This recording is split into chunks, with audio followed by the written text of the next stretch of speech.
Dans la nuit, la femme se leva pour aller aux toilettes et fut témoin d'une scène incroyable. À 2h30 du matin, le ciel extérieur s'illumina soudainement comme en plein jour. Par la fenêtre à Stores, elle aperçut, les yeux écarquillés, des aurores boréales mystérieuses, scintillantes à l'horizon, là, près de la rive. La lumière intense était si brillante qu'elle eut du mal à ouvrir les yeux. Étrangement, elle ne ressentit aucune panique. Après tout, en Islande, cette terre magique, des phénomènes naturels aussi extraordinaires ne sont pas rares. Alors, qu'importe, elle retourna tranquillement au lit et se remit à dormir. Le matin suivant, son petit ami Jack vint la chercher pour qu'ils prennent ensemble le petit déjeuner. Ils se dirigèrent vers le Mokokende, vers le restaurant de l'hôtel, mais ils découvrirent qu'il était fermé. En pensant qu'il s'agissait simplement d'une journée de congé pour le personnel, ils décidèrent d'aller manger ailleurs. Cependant, dès qu'ils sortirent, ils se rendirent compte que quelque chose n'allait pas. Il n'y avait personne nulle part. Au début,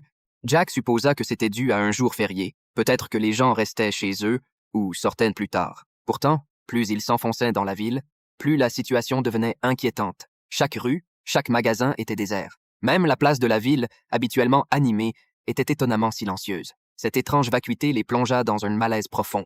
Ils se précipitèrent dans un supermarché voisin, mais il était également abandonné. Pris de panique, Jack tenta d'appeler des proches à l'étranger, mais personne ne répondit. En quête de réponse, ils continuèrent à errer dans les rues, cherchant le moindre signe de vie. Peu importe où ils allaient, le résultat était toujours le même, le vide. Finalement, lorsqu'ils arrivèrent dans un bar, ils remarquèrent que les chaises et les tables étaient parfaitement rangées, signifiant qu'aucune personne n'était venue après la fermeture la veille. Maintenant, Murray était totalement envahi par la peur. Jack se leva rapidement pour chercher la télécommande, pensant qu'il trouverait des informations à la télévision. Mais lorsqu'il alluma la télévision, il n'y avait aucun signal. Est-ce qu'une sorte de virus se propage dans la ville?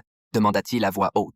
Cependant, en repensant à leur promenade dans la ville, ils n'avaient rien remarqué d'anormal. N'ayant d'autre choix, ils décidèrent de retourner à l'hôtel. Jack, espérant trouver des indices en ligne, ouvrit son ordinateur portable et découvrit que les nouvelles sur Internet étaient celles de la veille. Pendant ce temps, Marie avait tenté d'appeler, mais personne ne répondait de l'autre côté. Tous deux se sentaient de plus en plus anxieux et impuissants, ne sachant pas quoi faire ensuite. À ce moment-là, Jack saisit la main de Marie et la tira dehors, décidant de trouver un endroit élevé pour observer la ville. Cependant, ils n'avaient pas marché longtemps lorsqu'ils remarquèrent une voiture garée en plein milieu de la route. La fenêtre était baissée et le moteur était encore en marche.